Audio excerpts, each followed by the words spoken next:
예, 오늘 저는 말씀 제목을 좀 바꿔서 말씀 전하도록 하겠습니다. 엎드림과 절대 감사가 시험을 이긴다라는 제목으로 하나님의 말씀 증거하도록 하겠습니다. 옆에 분하고 한번 인사하겠습니다. 절대 감사가 시험을 이깁니다. 인사하겠습니다. 다시 한번 인사하겠습니다. 감사하며 사는 성도가 되시기 바랍니다. 인사하겠습니다. 제가 언젠가 그 휴가를 얻어서 그 무더운 한여름에 동해안으로 그 휴가를 간 적이 있습니다. 동해 바다에 가서 좀 가족들하고 좀 해수욕을 즐기려고 갔는데 그 전날까지만 해도 날씨가 이렇게 좀 멀쩡했어요. 아주 맑고 그랬는데 그 다음날 좀 흐려지더니 바람도 크게 불지는 않았습니다. 그래서 이제 이 정도 날씨에 못 들어가랴 하고 동해 바닷가에 이렇게 간 적이 있습니다. 갔는데 해수욕장이 문을 닫았더라고요. 그래서 제가 이제 그 바닷가를 보니까 그 파도가 이 날씨가요, 그 바닷가의 날씨하고 또 이 육지의 날씨가 다르더라고요. 육지는 별로 바람이 안 부는데도 바닷가는 세찬 바람이 이렇게 불고 있었습니다. 그 바람 때문인지 집채만한 파도가 그냥 이렇게 막 집어 삼킬 듯이 몰아치는데 제가 태어나서 그렇게 큰 파도는 처음 봤습니다. 성남 파도가 이런 거구나. 파도가 정말 화가 났어요. 얼마나 화가 났는지 보통 동해 바다가요 아주 그냥 푸릅니다. 그런데 흙빛이 돼 갖고는 막 집어 삼킬 듯이 다가오는데 저기 들어가면 죽겠구나 하는 그런 생각을 해본 적이 있습니다. 제가 이제 그 경험을 하면서 인생을 한번 돌아보게 되었습니다. 인생이 이렇게 파도가 많다고 하는데 저도 지난날 돌아보니까 인생의 파도가 좀 적절했던 것 같고 또 우리 성도님들이 이런 인생의 파도를 어떤 때는 이렇게 정말 폭풍우가 몰아치는 집채만한 그 파도가 다가와서 어떻게 할 줄 모르는 그런 상황도 있겠구나, 두려워하는 그런 경우도 있겠구나 하는 생각을 해본 적이 있습니다. 그렇습니다. 우리 인생에 정말 크고 작은 파도가 이렇게 막 밀려옵니다. 어떨 때는 경제적인 파도가 밀려와요. 또 어떨 때는 이 질병이라는 고통스러운 파도가 밀려옵니다. 어떨 때는 인간관계의 그 상처의 파도가 막 밀려와요. 어느 날 제가 아는 어떤 목사님을 이렇게 만났는데 그 목사님이 이렇게 머리를 싹 밀고 삭발을 하고 나온 거예요. 그래서 제가 도대체 무슨 일이 있었냐고 물어보니까 그냥 기분 전환 한번 했다는 거예요. 그래서 제가 그래도 목사님이 아무리 그래도 그렇지 그렇게 머리를 밀면서 기분 전환하면 되시겠냐고, 다시는 그러지 말라고, 성도님들이 오해하면 어떡하냐고, 강단에서 설교하는데 스님이 와서 설교하는 줄 착각할 수 있지 않겠냐고. 나중에 알고 보니까 그 목사님이 스트레스를 많이 받았던 것 같아요. 여러 가지로. 그래갖고는 그걸 못 이기고 이렇게 머리를 확 밀어버린 거예요. 오늘 이제 본문에 보니까 욥이 어느 날 인생에 정말 이 험난한 파도가, 거친 파도가 밀려왔습니다. 한 번이 아니에요, 그것도. 오늘 여러분 본문을 보시면 알겠지만은 한꺼번에 2중, 3중, 4중의 어떤 그 파도가 충격을 욥에게 지금 주고 있습니다. 그때 욥이 막 감당이 안 되니까 어떻게 했냐? 오늘 그 20절 앞부분에 보니까 욥이 일어나 겉옷을 찢고 뭘 밀었어요? 머리털을 밀며. 여러분, 보통 이스라엘 백성들은 충격을 받으면 옷을 찢습니다. 그리고 더 충격을 받으면 머리에다가 죄를 이렇게 티끌을 뒤집었어요. 그런 장면이 성경에 나와요. 예를 들어서 히스기야 왕이 죽었을 때, 죽을 병에 걸렸을 때 옷을 찢고 하나님 앞에 나아갑니다.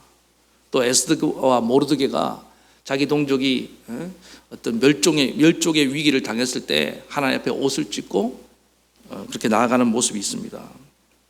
좀 더 심하면은 티끌을 뒤집어 쓴다고. 여호수아가 이제 가나안 정복 과정에서 아이성 정복에 실패하고 아간의 그 범죄로 말미암아 어떤 그 큰 동족의 위기를 당했을 때 옷을 찢고 티끌을 머리에 뒤집어 쓰고 나가요. 그러니까 이 정도만 해도 이게 아주 큰 충격을 받았다는 그런 의미입니다. 그런데 오늘 욥은 어떻게 했습니까? 옷을 찢고 뭐까지 밀었어요? 머리를 민 얘기는 성경에 잘 안 나와요. 그러니까 여기서 이게 얼마나 욥이 충격이 컸는지를 우리는 충분히 가늠할 수 있습니다. 그럴 수밖에 없는 게 아까 말씀드린 것처럼 처음에 스바 사람들인가 와갖고 밭을 약탈해 가질 않나. 이것만 해도 그냥 졸도할 것 같은데 또 하늘에서 불이 떨어져서 사람들이 다 죽었어요. 종들이 양 짐승들이 다 죽어 나갔다고요. 그리고 또 낙타떼를 그 다음에 또 갈대아 사람들이 와서 낙타떼를 다 약탈해 가고 1공장, 2공장이 다 지금 불바다가 되고 있는 거 아닙니까? 강탈당하고 있는 거 아니에요. 그게 다가 아닙니다. 그러다가 어느 날 갑자기 집이 붕괴됩니다. 그리고는 거기에 자녀들이 다 죽어나가요. 이게 정말 일반 현실 속에서 이런 일이 잘 일어날 수 있습니까? 그러니까 어떻게 보면은 이 욥의 고난은 아주 극단적인 상황을 말하는 거예요. 극단적인 상황. 그리고 더 괴로운 건 뭐냐면 왜 이런 고난이 찾아왔는지를 알 길이 없어요. 영문을 모르는 거예요. 왜 이런 고난 찾아왔는지 알 길이 없는 거예요. 알 길이. 그래서 욥이 뭡니까? 머리까지 민 거예요. 그러니까 어떤 사람이 머리를 밀고 나타나면 엄청난 충격을 받은 겁니다. 그래서 여러분 여기서 우리가 기억할 건 뭐냐면 고난이라는 게 꼭 무슨 죄가 있어서 다가온다고 생각하지 마세요. 내가 생각할 때는 정말 내가 이런 고난을 당할 이유가 없는 것 같은데도 고난은 다가올 수 있다 없다? 여러분 동해안의 파도가 제가 보니까요 만약에 거기 이제 해수욕을 왔다고 칩시다. 거기에 착한 사람도 있고 나쁜 사람도 있을 거 아닙니까? 그 파도가 나쁜 사람한테만 골라서 가던가요? 그렇지 않아요. 그냥 지금 이 코로나19가 착한 사람 나쁜 사람 골라서 찾아가던가요? 코로나19에 걸린 사람들은 다 흉악한 죄인들이에요? 그렇게 생각하면 여러분 참 우리가 잘못 생각하는 거예요. 어떨 때 고난이라는 거는 누구 상관없이 이렇게 막 밀려올 때가 있는 겁니다. 그리고 의로운 사람도 고난을 당할 수 있다. 의의 고난이라는 게 있잖아요. 예수님은 무슨 죄가 있어서 고난 당했습니까? 아니잖아요. 아무튼 이 고난이라는 파도가 닥치면요 사람은 다 똑같습니다. 입맛도 없고 잠도 안 오고 속이 화가 치밀어 올라오고 이런 현상들이 나타날 수밖에 없다는 것입니다. 그래서 그 어떤 슬픔과 또 분노 이런 것들이 가득 차게 되는데 오늘 욥도 마찬가지로 어떻습니까? 분명히 큰 충격을 받았다는 거예요. 그래서 옷을 찢고 머리를 밀고 자기 감정을 표현하고 나아가는 것입니다. 그런데 욥은 딱 거기까지 그 이상의 범죄하지 않더라는 겁니다. 물론 이제 욥기 2장에 넘어가면서 욥이 자기 이제 육체에 그 종기가 나고 또 아내가 또 이렇게 악담을 하고 저주를 퍼붓고 친구들과 논쟁을 하면서 욥의 그 중심과 믿음이 흔들리기 시작합니다. 그러나 욥이 지금 이 모습으로 계속 나갈 수만 있었다고 한다면 욥은 정말 아주 위대한 믿음의 사람이었다고 생각합니다. 물론 여기 1장에서만 보여주는 이 모습만 갖고도 욥은 얼마든지 훌륭한 믿음의 모습을 우리에게 보여주고 있다고 저는 그렇게 생각합니다. 22절에 보니까 욥이 어떻게 했습니까? 이 모든 일에 욥이 범죄하지 아니하고 하나님을 향하여 뭐하지 아니하였더라? 원망하지 아니하였더라. 그래서 우리가 인생을 살면서 이런 각자의 고난이 다 충격이 다가오겠지만은 오늘 이 본문에 나타난 욥의 믿음을 통해서 이 고난의 파도 가운데 범죄하지 않고 믿음으로 승리하는 믿음의 종들 되기를 간절히 바라겠습니다. 그렇다면은 이 고난의 파도가 밀려오는데 오늘 특별히 맥주 감사 예배를 드리면서 우리가 두 가지를 꼭 기억했으면 좋겠습니다. 첫 번째가 뭐냐면은 어떤 고난의 파도가 오면 무조건 엎드리라는 거예요. 그 고난의 파도를 내가 통제하려고 그러면 안 된다는 것입니다. 여러분 파도를 내가 통제할 수 있습니까? 어리석은 사람은 그 파도가 맞서 싸워서 파도가 이기나 내가 이기나 해보자 그러는 거예요. 언젠가 제가 그 TV에서 윈더서핑하는 영상을 본 적이 있습니다. 여러분들 파도 타기 본 적 있습니까? 그 파도 타기를 잘하는 선수들 한번 가만히 보세요. 어떻든가요? 자세가 이렇게 낮춰져 있어요. 무릎을 몸 사이로 이렇게 바짝 당기면서 최대한 자세를 낮춥니다. 그럴 때 그 파도를 타고 이렇게 올라가는 거예요. 근데 대부분 자빠지고 그 물에 빠진 사람들 보니까요, 자세가 엉성한 겁니다. 다 뻣뻣해요. 그러니까 여러분들 몸이 유연하다는 것은 그만큼 잘 낮출 수 있는 그런 몸인 줄 믿습니다. 자세 낮춰야 됩니다. 그게 우선이라는 거예요. 그러면 얼마든지 어떤 고난의 파도가 밀려와도 그 고난의 파도를 타고 넘어가게 되는 줄 믿습니다. 욥이 지금 그걸 잘하는 겁니다. 욥이 처음에는 벌떡 일어났어요. 그런데 어떻게 합니까? 그 다음에 너무 화가 나니까, 충격이 크니까 어떻게 이런 일이 일어났는데 옷을 찢고 머리털을 밀고 그 다음에 어떻게 합니까? 그 다음 동작이 중요해요. 땅에 엎드려 예배하며. 한번 따라합시다. 땅에 엎드려 예배하며. 이거라 이거. 충격을 받았습니다. 처음에는 화도 났어요. 그런데 욥은 그냥 엎드렸다는 겁니다. 이게 비결이에요. 여러분, 고난의 파도가 밀려오면요, 이건 일종의 메시지입니다. 자세를 낮추라는 거예요. 엎드리라는 것입니다. 왜 많은 사람들이 고난의 파도가 무력하게 넘어지느냐? 자세를 낮추지 않기 때문입니다. 여러분, 상식적으로 생각해보세요. 파도가 밀려오면 자세를 낮춰야지 파도가 많이 부딪히겠어요. 자세를 이렇게 높을 때 파도에 닿는 면적이 많겠어요? 잘 모르겠습니까? 궁금하면 집에서 아이들한테 물을 한 바가지 부어갖고 나한테 끼얹으라고 해보세요. 바로 서 있을 때 맞는 면적하고 이렇게 딱 낮추고 엎드렸을 때 맞는 면적하고. 이제 이해가 되십니까? 그러니까요. 그게 비결인 거예요.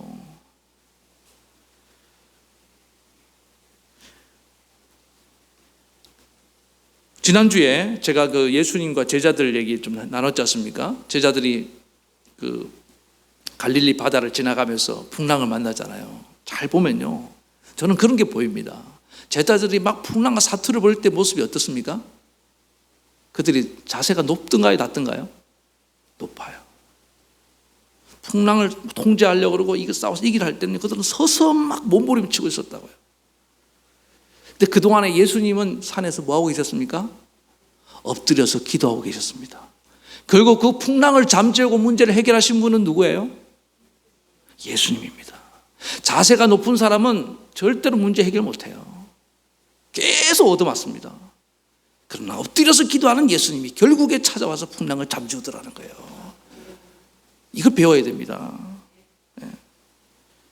그래서 세상에서 제일 어리석은 사람이 뭐냐면 인생의 파도가 왔는데도 그냥 거기에 맞서서 싸워보겠다는 사람이에요. 회피하라는 얘기가 아닙니다. 자세를 낮춘다는 얘기가 회피하라는 얘기가 아니에요.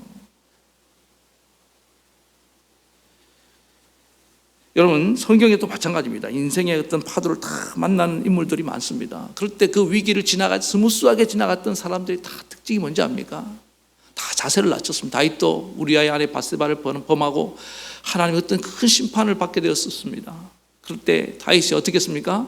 자세를 낮췄습니다. 침상에서 무릎 엎드려서 주님, 나를 불쌍히 여겨 주시옵소서. 그랬더니 하나님이 그에게 은혜를 베풀어 주신 것을 여러분 기억하시기 바랍니다. 제가 목회하면서도 배운 게 이거예요. 무조건 자세를 낮춰야 된다. 우리 성도님들도 보면요, 인생의 파도가 다 옵니다.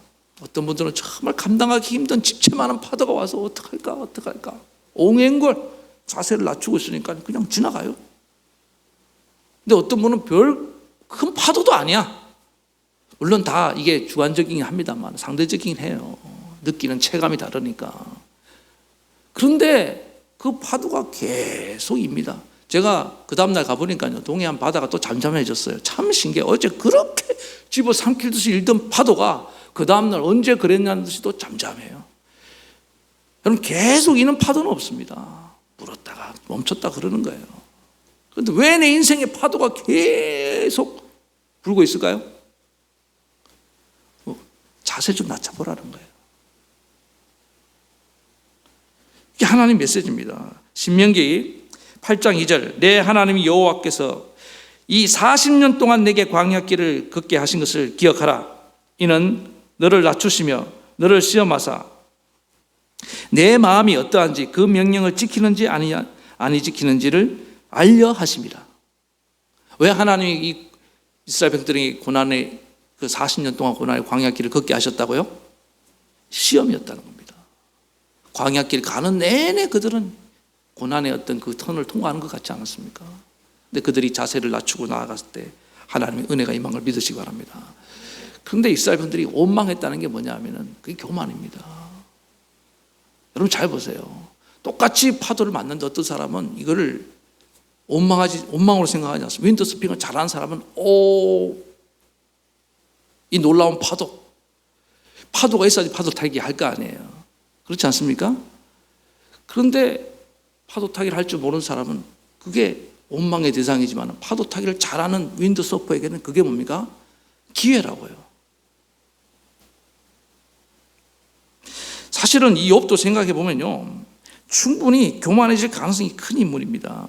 왜냐하면 자타가 공인할 정도로 뭐 또 하나님이 자랑하고 싶을 정도로 그런 믿음도 좋겠다가 거기다가 부자였다가 건강해요. 자녀들도 참 이렇게 잘 자라고 뭐 앞길이 잘 열립니다. 어떻게 보면 교만할 수 있는 요건을 다 갖추고 있는 사람 아니에요. 그렇지 않습니까? 그러니까 하나님이 사탄이 찾아와서 시험하려고 할 때 시험해봐라 허락한 겁니다. 뭘 알고 싶었습니까? 하나님도 알고 싶었던 거예요. 욥이 과연 겸손해질 수 있는가?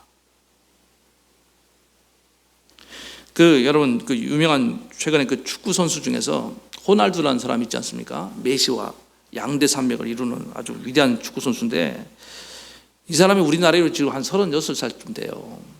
그래서 보니까 뭐 18살에 영국의 박지성이 있었던 맨유에 입단하고 그다음 좀 있다가 좀 잘하니까 스페인의 레알 마드리드에서 스카우트에 갔어요. 거기서 무려 한 10년 동안 뛰었습니다. 그리고 있다가 최근까지 이탈리아 유벤투스에서 지금 활약하고 있잖아요. 그런데 이 사람이 정말 탁월한 선수입니다. 그런데 그럼에도 불구하고 이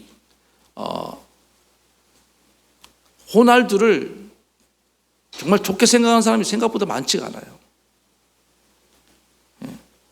유벤투스라는 팀에서 정말 어려운 때가 있었습니다. 그때 지금까지도 유벤투스의 어떤 전설적인 인물 하면은 상징적인 인물 하면 누구 드냐면 델피에로라는 선수를 들어요. 이 사람 저하고 나이가 비슷한데 유벤투스가 어려울 때 고분군투하면서 필요할 때는 그 자리를 지켰습니다. 그리고 원하지 않을 때는 떠나줬어요. 델피에로라는 게 유명한 말이 있는데 뭐라고 남겼냐면은 신사는 숙녀가 원할 때 떠나지 않는다. 멋있죠? 자기가 신사고 유벤투스가 숙녀를 하는 거예요. 그리고 또 마지막에 떠날 때는 이렇게 말했습니다. 신사는 언젠가는 숙녀를 떠날 때가 온다. 이런 명언을 남기면서 어떤 한 팀의 전설 같은 인물로 남았다고요. 그런데 이 호날두는 축구를 정말 잘합니다. 정말 탁월해요. 그럼에도 불구하고 어떤 팀에서도 인정받지 못합니다. 레알 마드리드의 전설 아니에요. 맨유의 심벌도 되지 못합니다. 지난번에 우리나라에 호날두가 한번 왔잖아요. 그러니까 뭐 축구 팬들이 뭐 한번 경기 보겠다고 얼마나 많은 관중들이 왔습니까? 근데 어떻게 됐어요? 뭐 일정이 너무 빡빡했다나 그러면서 단 5분도 필드에 나오지 않았어요. 또 얼마나 팬들을 실망시켰습니까? 그때 어떤 팬 중에 한 사람이 정말 공감이 가는 말을 했는데 이렇게 얘기했어요. 완곡한 표현을 했는데 호날두에게는 낭만이 없다. 근데 제가 볼 때는 이건 아주 그래도 좀 부드러운 표현이라고 생각합니다. 저는 이걸 이렇게 생각해요. 호날두에게는 겸손이 없다. 겸손함이 없는 사람입니다. 자기밖에 몰라요. 최근에 소식을 들어보니까 뭐 이제 좀 힘들어질 것 같은 예감이 오는데 여러분 생각해 보세요. 내가 아무리 지금 잘 나가도 인생의 파도가 오지 않겠습니까? 다 오게 돼 있습니다.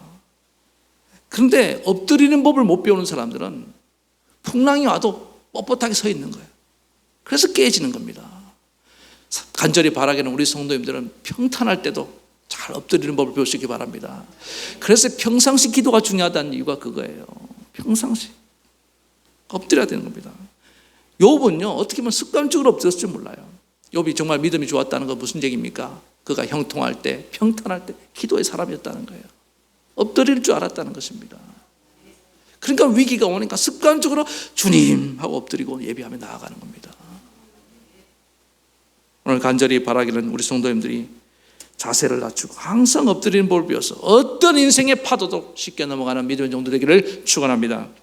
두 번째는 고난의 파도가 올 때는 절대 감사로 이기라는 것입니다.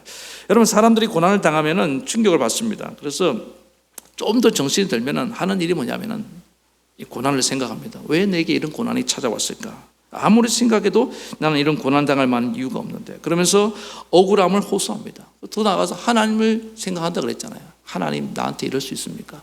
원망으로 나가는 경우가 많습니다. 그런데 이런 원망에만 머물러 있으면요, 절대 이 고난을 이기는데 도움이 되지 않습니다. 그래서 욥이 오늘 보니까 하나님 앞에 엎드리면서 뭐라고 예비하며 나가냐. 23절을 보겠습니다.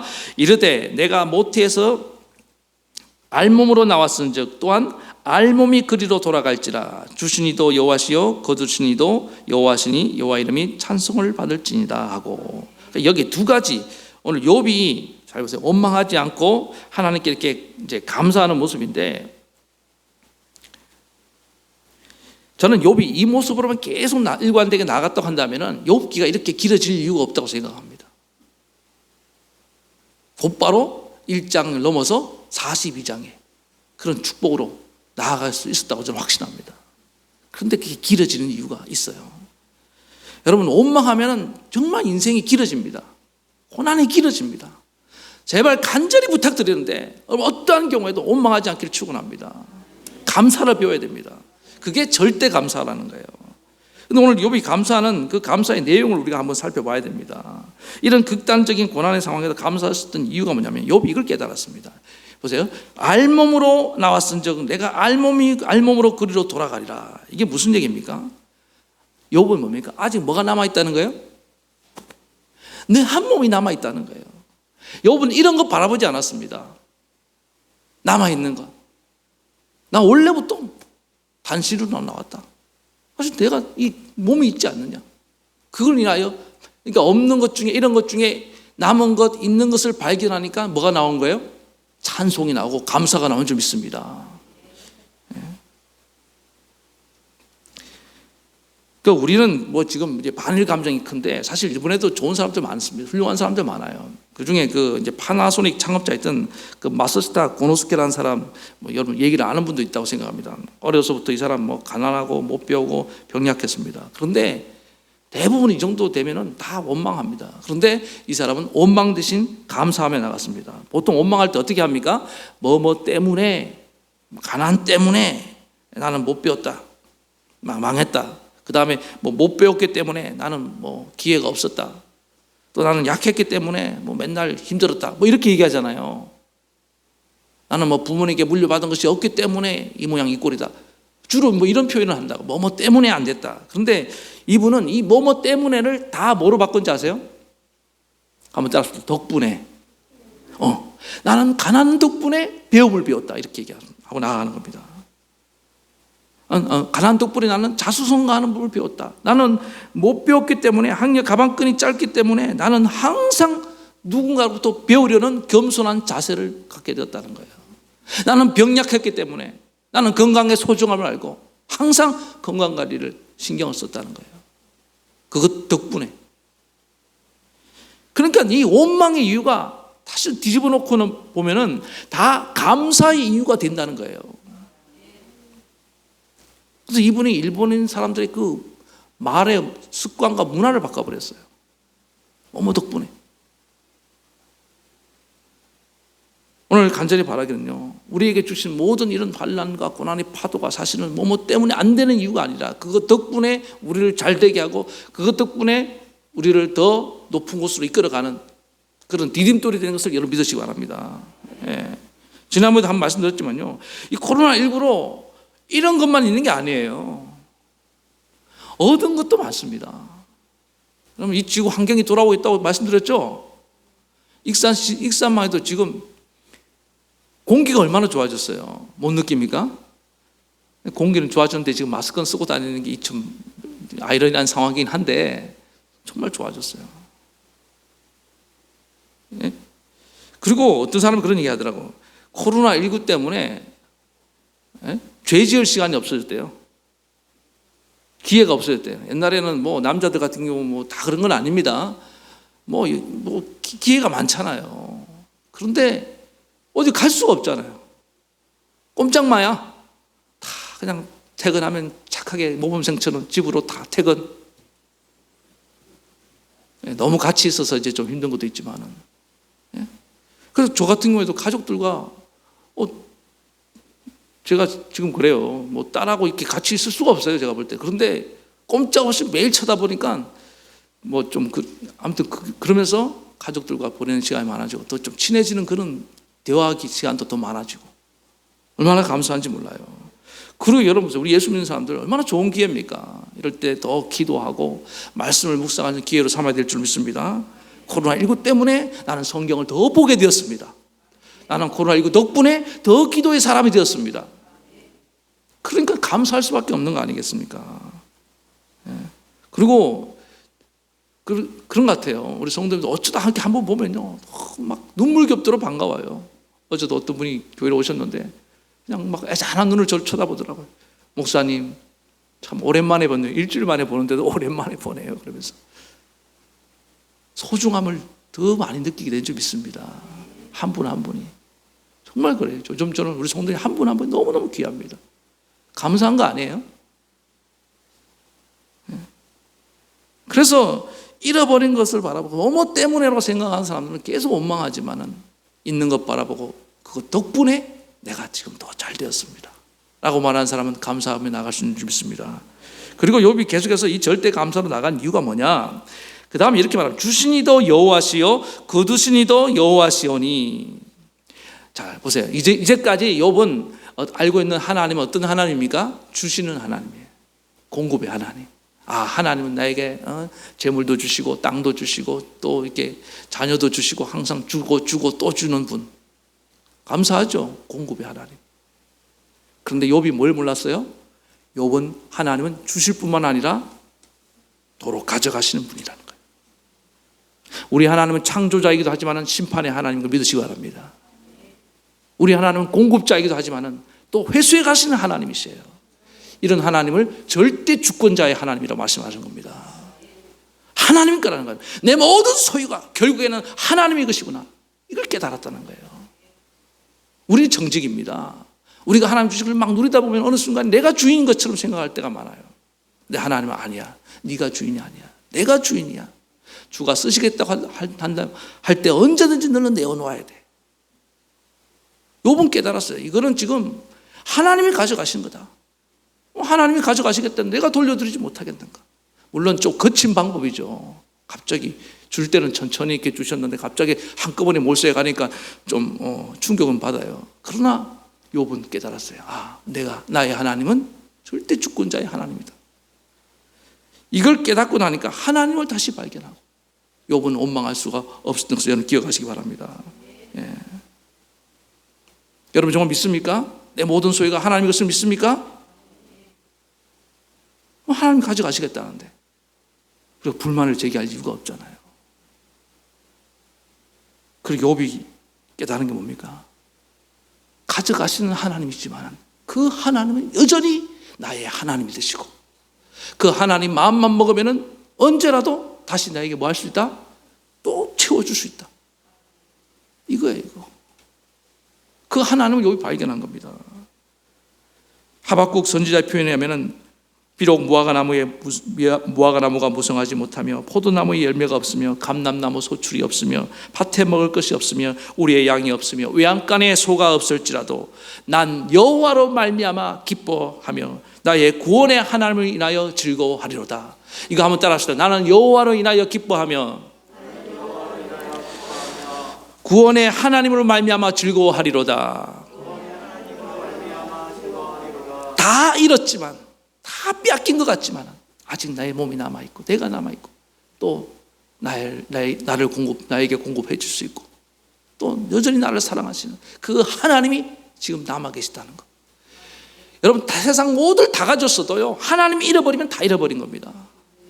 이 세상 모든 걸 내가 다 잃어버렸다 할지라도 하나님이 계시면 다 얻은 건 줄 믿습니다. 이게 절대 믿음이에요. 바로 이 절대 믿음에서 절대 감사가 나오는 겁니다. 모든 공급의 원천이 여러분 하나님께 믿습니까? 하나님께로부터 다 온 거예요. 그 창조주 공급자 대신 하나님이 내 하나와 함께 하신다면 지금 좀 이렇던 분들 그것이 뭐 그렇게 원망할 일이냐는 거예요. 믿음이 없으니까. 결국에는 우리 믿음의 문제입니다. 나는 하나님을 믿습니다. 욥이 이 믿음으로 일관되게 나갔다고 한다면 정말 멋졌을 거라고 저는 확신합니다. 간절히 바라기는 우리 사랑하는 성도님들, 여러분 지금 오늘 보세요. 누가 최고의 예배를 드리겠습니까? 오늘 이 맥주 감사절 상반기를 돌아오면서 제가 우리 성도님들 사정 다는 모르지만 좀 아는 분들이 있습니다. 어려움 당한 분들이 있어요. 실직을 당하고요. 또 뭐 여러 가지 경제적인 어려움, 고통 당하는 분들 압니다.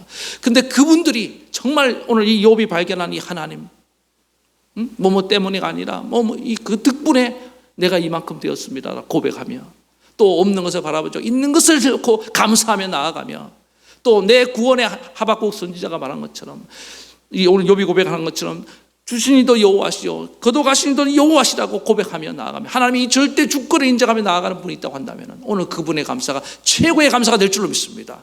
하나님을 감동케 하는 감사가 될 줄로 믿습니다. 오늘 그 감사로 나아가야 된다는 거예요. 그게 진정한 감사라는 겁니다. 여러분 어려울 때 할 때 감사는요 진짜 감사의 본질에 다가가는 겁니다.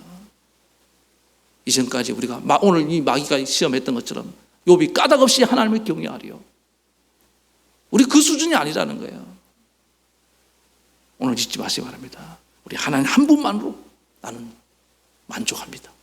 하나님 한 분만으로 나는 감사합니다. 하나님만 내 곁에 있으면 됩니다. 제가 지난번에 말씀드렸죠. 영원히 남는 것 세 가지밖에 없다고 그랬습니다. 하나님이 영원하며, 그의 말씀만이 영원하며, 구원받은 우리 백성들만이, 그의 자녀들만이 영원한 줄 믿습니다. 이 세상 다 사라집니다. 오늘 그 하나님이 나의 하나님이 되신 것을 믿고 오늘 이 절대 감사로 무장해서 승리하며 나아가는 거룩한 믿음의 종들 되기를 간절히 축원합니다. 우리 말씀 생각하시면서 찬양 부르시겠습니다.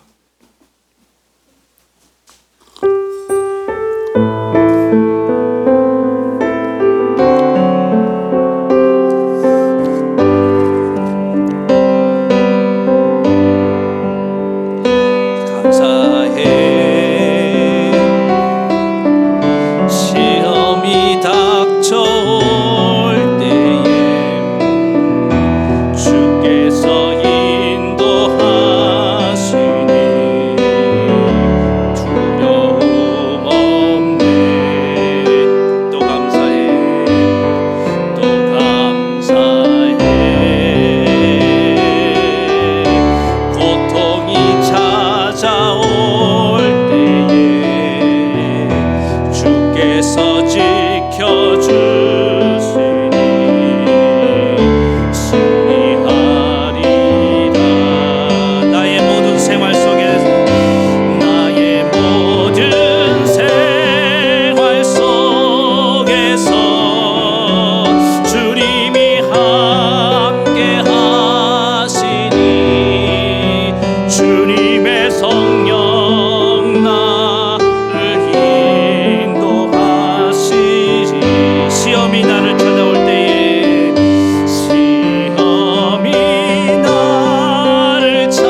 시간 한번 같이 기도하며 나가기를 원합니다. 여러분, 인생의 파도가 계속 우리에게 밀려왔습니다. 상반기에도 밀려왔고 하반기에도 밀려올 수 있습니다.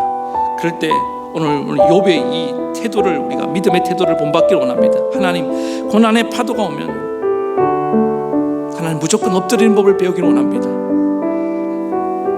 지금 화가 나고 마음이 너무너무 괴롭고 힘들지만은 우리 자세를 낮춰야 되는 줄 믿습니다. 하나님, 욥처럼 하나님 엎드리는 마음을 주시옵소서. 무조건 엎드려야 되는 줄 믿습니다. 이거 억울하다고 막 따지고 들고 하나님 앞에 정말 저항하고 나아가서 얻을 것이 아무것도 없는 줄 믿습니다. 우리는 이 고난의 이유를 다 알 수가 없습니다. 그럴 때 하나님, 나는 알 수 없습니다. 그러나 이 고난을 주신 분이 하나님이신 걸 알기 때문에 나는 하나님 앞에 엎드립니다. 오늘 하나님이 이 뜻을 깨닫고 오늘 어떤 풍랑 앞에도 하나님 교만해진 마음을 낮출 수 있도록 주님 도와주시옵소서. 그리고 하나님, 욥의 이 절대 감사를 본받기를 원합니다. 없는 것, 잃어버린 것, 빼앗긴 것만 생각하지 말고 악한 마귀는 계속해서 이런 거, 빼앗긴 것을 카운트하게 만듭니다. 그렇지 않습니다. 하나님, 그 가운데 아직 내가 정말 이 알몸으로 나왔으면, 아직까지 내게 하나님의 알몸이 남아 있습니다. 하나님, 이로 인하여 감사합니다. 그리고 그 이런 것 때문이 아니라 그것 덕분에 오늘 내가 이렇게 성장하게 되었고 내가 이렇게 하나님이 더 믿음으로 바로서게 된 줄로 믿습니다. 그리고 무엇보다도 욥이 무엇을 발견했습니까? 그동안 알고 있던 하나님은 계속 공급만 해주시는 하나님인 줄 알았는데 아니에요. 하나님은 거둬가시기도 하시는 분이십니다. 오늘 절대 주권자 하나님을 여러분, 우리가 인정할 때인 줄 믿습니다. 그렇습니다. 하나님이 내 모든 소유의 주인이십니다. 하나님인 것입니다. 그러므로 나는 감사합니다. 그 하나님이 내 곁에 있는 한, 하나님이 날 버리지 않는 한, 나는 내 감사 이유가 충분한 줄 믿습니다. 오늘 하나님만을 인하여 기뻐하며 하나님을 인하여 즐거워하는 그분께 감사드리는 이 절대 감사로 모든 인생의 풍랑을 다 하나님 뛰어넘고 나갈 수 있는 믿음을, 은혜를 주시옵소서. 우리 그런 마음으로 이 시간에 간절히 한 목소리로 우리 하나님 앞에 정말 절대 감사를 올려드립시다. 자세를 낮춰서 하나님, 그럼에도 불구하고 나는 감사합니다. 함께 기도하며 나아가시겠습니다. 아버지 하나님, 이 시간에 간절히 기도하며 나아갑니다. 우리 사랑하는 성도들, 아버지 하나님, 상반기를 돌아가 보면은 아버지 하나님, 잘된 것보다 안 된 것이 더 많은 것 같고 인생의 여러 가지 크고 작은 파도에 내가 하나님 휩쓸릴 뻔할지가 내가 얼마나 많았는지 몰랍니다. 오 하나님 아버지, 이 시간에 우리 사랑하는 성도들에게 은혜를 베풀어 주시옵소서.